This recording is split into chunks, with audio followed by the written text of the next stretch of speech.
Hey everyone, and welcome to another edition of Seriously Risky Business, the podcast where we talk about cyber policy and intelligence and all of that fun stuff. My name's Patrick Gray.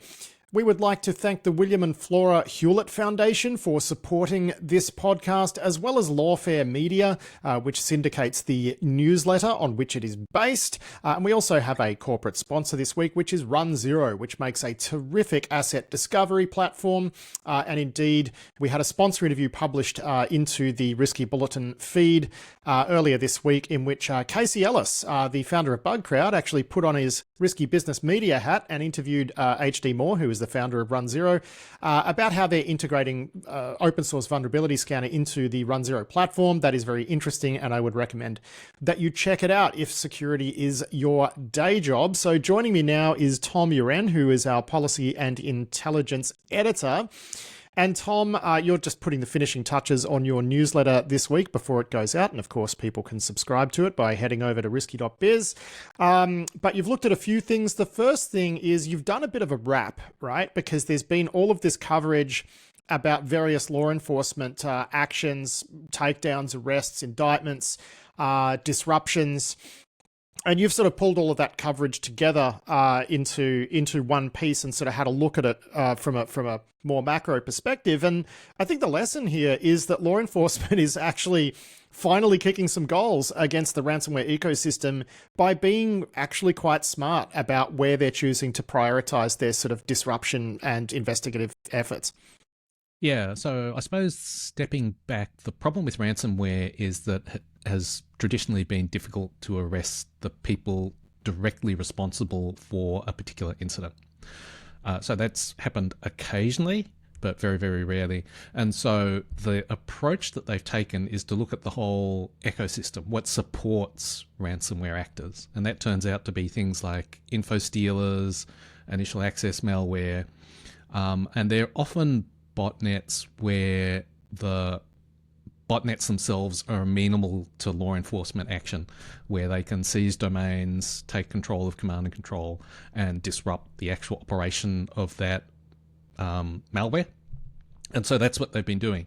And so just in the last month, they've taken action against initial access malware, info stealer malware, and also the services that criminals use to test that their malware won't get pinged by EDR and stuff like that. Yeah. So, Adam and I spoke about that on yesterday's weekly show, which was this AV check, which is like a virus total for criminals, basically. But but this is the thing, isn't it? Right? Like, so as Adam pointed out yesterday, you know, when he worked in penetration testing, they needed a similar bit of infrastructure internally to test their, you know, quote unquote malware that they were using for authorized testing.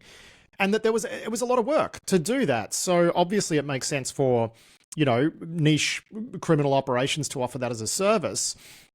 And you start taking that stuff away from malicious actors and also stuff around money laundering and all, you know, all sorts of stuff. You start taking away these tools, these shared services. I mean, it might not stop cybercrime, but it definitely just raises the effort that they have to spend on doing mundane, annoying stuff, and turns it, you know, less. It's turning it from being non-stop easy wins into kind of being like you may as well get a day job at that point, right? Yeah, well, I guess it's the difference, like between a single pen test company and then an entire industry. So, like, you know, a single pen test company can still get wins. But like Adam says, it's a lot of work. And so that just slows you down. Whereas if you're operating as just, you know, buying off the shelf criminal services, that just makes it so much easier and so much more effective. So it's about the scale of the industry rather than the existence of the industry. So I think some of the things that they've done, like tackling info stealers, those credentials that they've already stolen will be valid probably for a long time. In many cases. And so it's not a overnight change, but it's the thing that over time will make ransomware criminals' jobs harder, more difficult, more painful, slower. Yeah. Now, look, moving on to the next topic, because we've got 3 to talk about this week. You took a look also, so we discussed this yesterday, but I really want to get your thoughts on this. We had a look at that report from New Lines magazine that talked about some mobile spyware that was popping up on the personal devices of Syrian Army soldiers in the lead up to the regime's fall.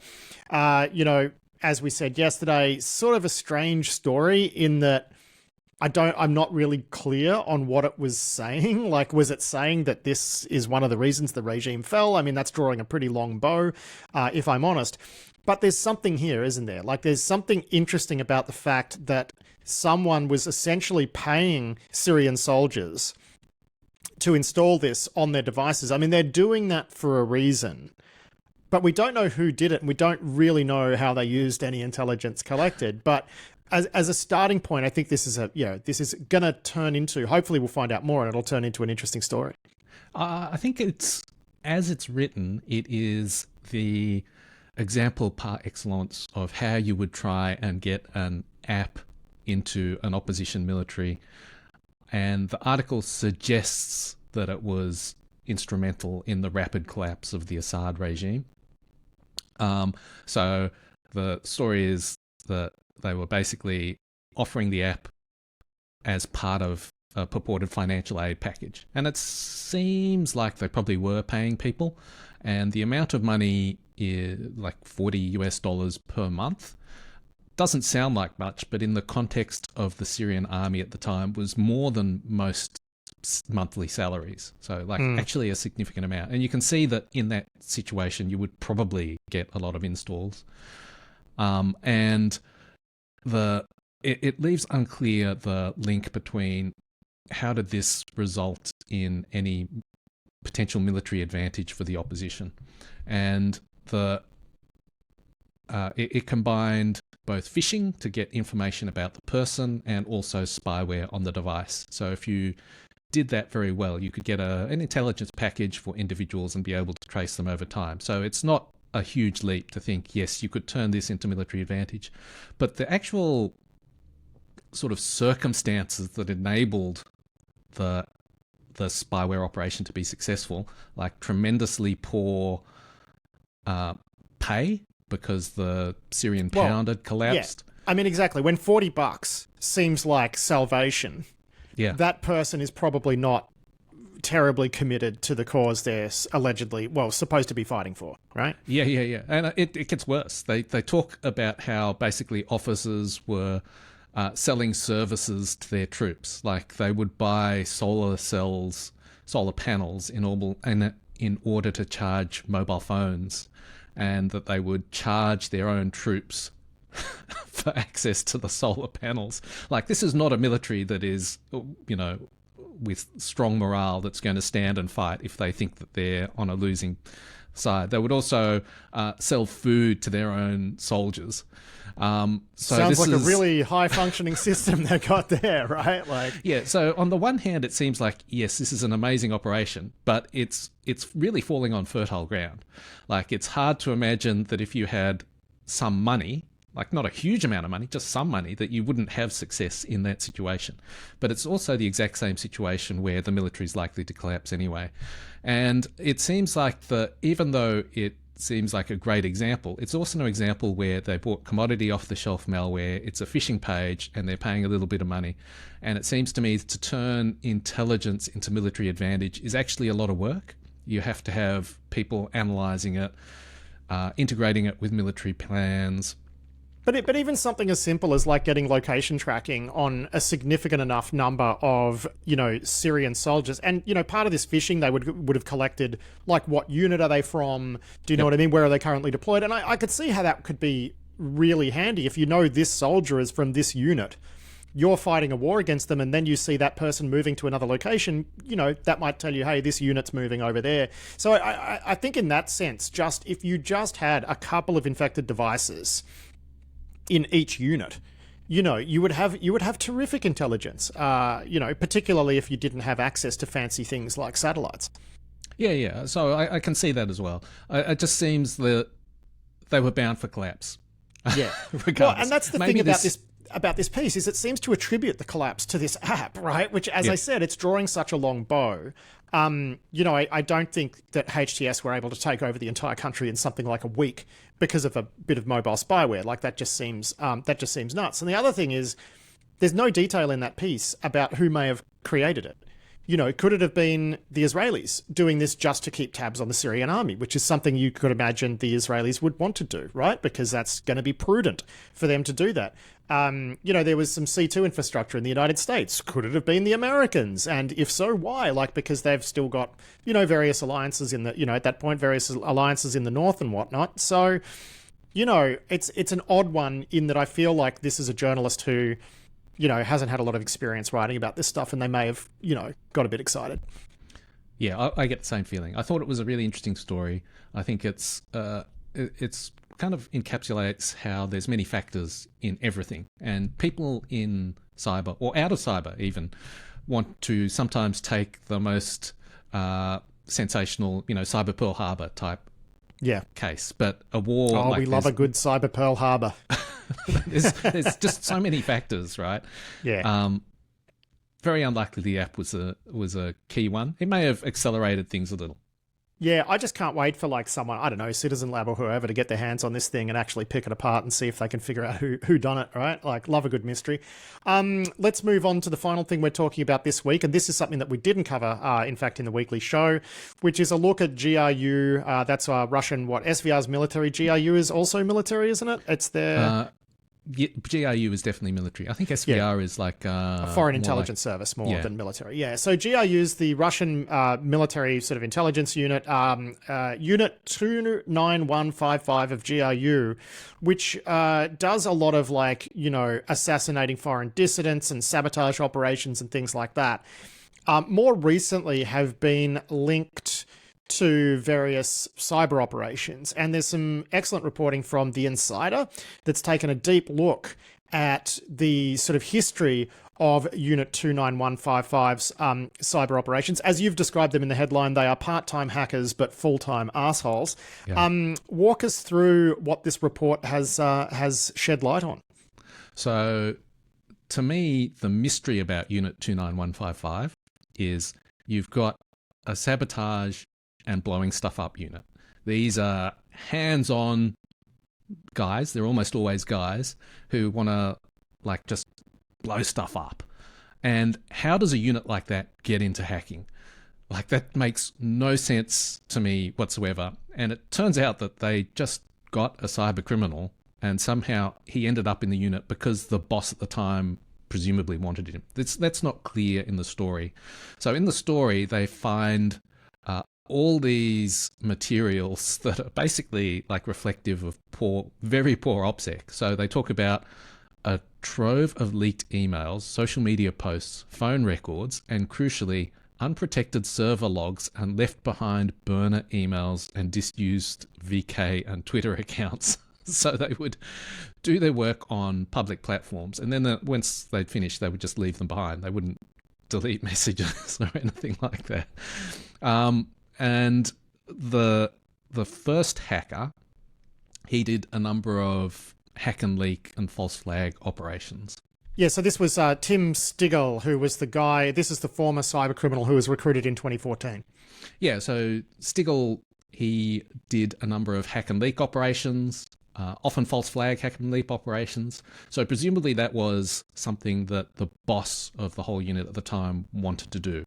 And he basically just plucked Stiggle out of cyber criminal obscurity and got him to do these hacking operations. That was successful enough that he was allowed to recruit other criminals into the hacking operation, and then it sort of about a decade later got formalized when they started to recruit young hackers from capture the flag operations.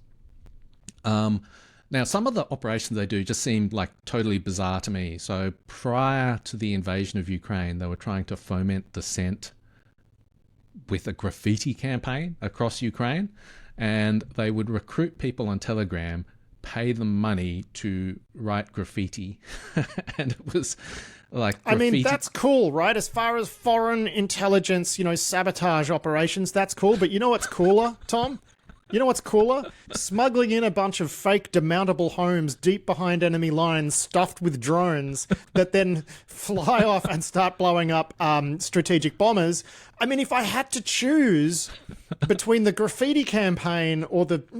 it's so hard, right? Well, what stuns me about this is that the The reason the insider knows about this is they found some documents on a server that the GRU had left behind. Just stopped using it, left their materials on there, and it had cryptocurrency addresses, and those cryptocurrency addresses paid some of the graffiti artists, air quotes, and it was hundreds of thousands of dollars used in this campaign. That's a lot of money to spend on graffiti.